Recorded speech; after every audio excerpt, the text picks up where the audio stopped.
और इस वक्त की बड़ी खबर प्रधानमंत्री की सुरक्षा में चूक से जुड़ी हुई। जस्टिस इंदु मल्होत्रा जांच कमेटी को हेड करेंगी। पीएम की सुरक्षा में चूक को लेकर के सुप्रीम कोर्ट ने जो कमेटी बनाई है उसको हेड करेंगी इंदु मल्होत्रा।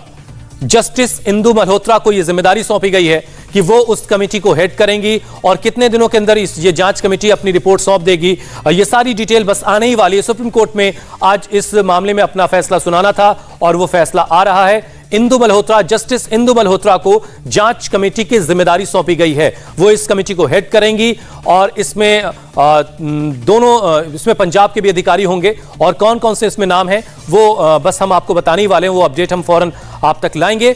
लेकिन प्रधानमंत्री की सुरक्षा में चूक से जुड़ा यह मामला, 5 जनवरी को प्रधानमंत्री बठिंडा से सड़क के रास्ते फिरोजपुर जाना चाहते थे एक रैली के लिए, मौसम खराब होने की वजह से। लेकिन रैली में जाने से पहले ही एक फ्लाईओवर पर उनका काफिला रुक गया और करीब 15 से 20 मिनट खड़ा रहा वहां पर और इसके बाद प्रधानमंत्री को लौटकर वापस आना पड़ा।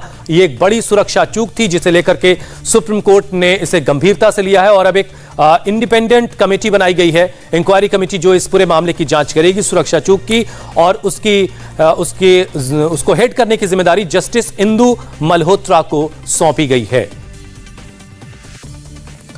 तो जस्टिस इंदु मल्होत्रा जांच कमेटी को हेड करेंगी और जल्द से जल्द इस पूरे मामले की जांच करके कि आखिर यह सुरक्षा चूक कैसे हुई, किसकी गलती है, कौन जिम्मेदार है, ये सारी बातों, इन सारे सवालों का जवाब ढूंढ करके एक रिपोर्ट तैयार करके सुप्रीम कोर्ट के सामने रखी जाएगी और सुप्रीम कोर्ट उसके बाद कोई इसमें एक्शन इस पूरे मामले में लेगा। आपको याद होगा 5 जनवरी को फिरोजपुर में प्रधानमंत्री की रैली होनी थी। बठिंडा तक प्रधानमंत्री हवाई रास्ते के जरिए पहुंचे थे और बठिंडा में मौसम खराब होने के बाद फिर आगे का रास्ता सड़क के जरिए तय किए जाने का फैसला लिया गया था, जो नहीं पूरा हो सका था सुरक्षा में चूक की वजहों से।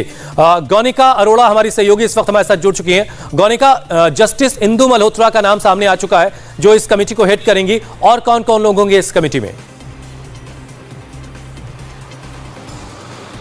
देखिए, बिल्कुल जस्टिस इंदु मल्होत्रा का नाम कोर्ट ने अनाउंस किया है। इसके अलावा इस मामले में डीजी एनआईए को शामिल किया गया है, डीजी सिक्योरिटी ऑफ पंजाब, साथ ही साथ जो रीजनल जनरल हैं, रजिस्ट्रार जनरल हैं पंजाब और हरियाणा हाई कोर्ट के, ये 4 सदस्य होंगे इस कमेटी के हेड जस्टिस इंदु मल्होत्रा, जो कि सुप्रीम कोर्ट की रिटायर्ड जज हैं, वो इस कमेटी को हेड करेंगी। और रजिस्ट्रार जनरल ने जो पहले अपने पास सारे रिकॉर्ड्स को प्रिजर्व करके रखा था, जो कोर्ट के आदेश के बाद ही किया गया था, वो सारे रिकॉर्ड्स को जस्टिस इंदु मल्होत्रा को सबमिट किया जाएगा और ये कमेटी जल्द से जल्द अपनी रिपोर्ट कोर्ट को सबमिट करेगी। और इस कमेटी का जो आधार है वो मुख्य तौर पर ये बताया गया है कि जो ब्रीच हुई थी प्रधानमंत्री की सिक्योरिटी में, उसके कॉज क्या है, यानी कि क्या वजह रही है, क्या क्या सेफगार्ड्स रिक्वायर्ड होते हैं प्रधानमंत्री की सेफ्टी के लिए, और ये कमेटी जल्द से जल्द अपनी रिपोर्ट कोर्ट को सबमिट करेगी। कोर्ट ने यह भी कहा ऑर्डर सुनाने से पहले कि क्योंकि इस पूरे मामले में एक तरफ की इंक्वायरी नहीं हो सकती, यानी कि एक कमेटी जो पंजाब ने बनाई है या एक कमेटी जो कि केंद्र सरकार की तरफ से बनाई गई है, किसी एक तरफ की जांच इस पूरे मामले में नहीं हो सकती। ऐसे में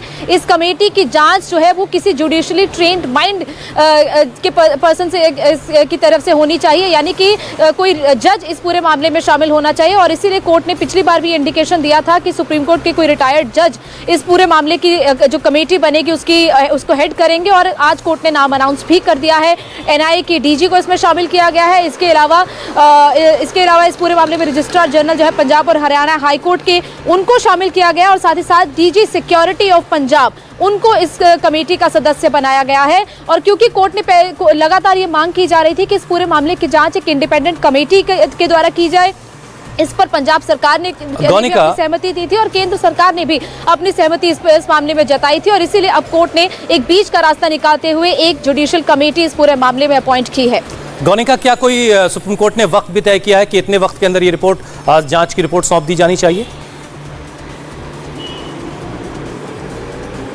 देखिए, अभी टाइम फ्रेम कोई नहीं दिया गया है। अभी जो वर्बली ऑर्डर कोर्ट ने सुनाया है उसमें ये कहा गया कि एट द अर्लीस्ट, यानी कि जितनी जल्दी हो सके ये कमेटी अपनी जांच को खत्म करेगी और रिपोर्ट कोर्ट को सबमिट करेगी। हालांकि अगर एक टाइम फ्रेम दिया भी होगा तो शायद वो डिटेल्ड ऑर्डर में होगा, लेकिन अभी कोर्ट ने वर्बल ऑर्डर में ऐसा कुछ भी नहीं बताया है। तमाम जो शोकॉज नोटिस दिए गए थे, जो कि एमएचए की तरफ से पंजाब सरकार को दिए गए, पंजाब पुलिस को दिए गए, वो सारे शोकॉज नोटिस के बारे में भी कोर्ट ने कहा है कि वो डिटेल में ऑर्डर में बताया गया, क्योंकि ये ऑर्डर सोमवार को आना था, लेकिन बीच में एक दिन का वक्त और टल गया और उसके बाद आज यानी कि बुधवार को ये ऑर्डर आ रहा है। ऐसे में कोर्ट ने एक डिटेल्ड ऑर्डर इस पूरे मामले में बना लिया है। वो डिटेल्ड ऑर्डर कुछ देर में जब वेबसाइट पर अपलोड हो जाएगा तो सारी डिटेल्स इस पूरे मामले में सामने आ जाएंगी कि कैसे कैसे ये कमेटी काम करेगी, क्योंकि जाहिर तौर पर जांच होनी है तो कमेटी के सदस्यों को पंजाब भी शायद जाना पड़ेगा, या फिर जो तमाम ऑफिसर्स इस पूरे मामले में जिन पर आरोप लग रहे हैं या भी सिक्योरिटी से जुड़े हुए जो तमाम पुलिस के ऑफिसर्स हैं उनको भी शायद दिल्ली बुलाया जा सकता है। ये कमेटी कहां पर बैठकर काम करेगी, ये सारी जो डिटेल्स है ये कोर्ट के ऑर्डर में होगी, जो वो डिटेल्ड ऑर्डर में हमें देखने को मिलेगी। फिलहाल बड़ी खबर यह है कि प्रधानमंत्री की सुरक्षा चूक से जुड़े मामले में 4 सदस्यों की एक कमेटी बना दी गई है सुप्रीम कोर्ट की तरफ से। जस्टिस इंदु मल्होत्रा इस कमेटी को हेड करेंगी, उनकी अगुवाई में, उनकी निगरानी में जांच कमेटी काम करेगी और बहुत जल्द एज अर्लीस्ट की बात कही गई, जल्द से जल्द ये जांच कमेटी अपनी जांच की रिपोर्ट सौंपेगी। पंजाब हरियाणा हाईकोर्ट के रजिस्ट्रार इस कमेटी में होंगे, एनआईए के डीजी इस कमेटी में होंगे और पंजाब के डीजी सिक्योरिटी को इस कमेटी में रखा गया है। 4 सदस्यों की कमेटी जो जांच करेगी कि पंजाब में प्रधानमंत्री की सुरक्षा में जो चूक हुई थी उसकी जिम्मेदारी किसकी है और जांच रिपोर्ट जल्द से जल्द सुप्रीम कोर्ट को सौंपी जाएगी। उसके बाद फैसला होगा कि आखिर इस पूरे मामले में क्या एक्शन होना चाहिए। इंडिया टीवी हर वक्त हर जगह डाउनलोड करने के लिए सर्च करें India TV news Google play store या ऐप स्टोर पर।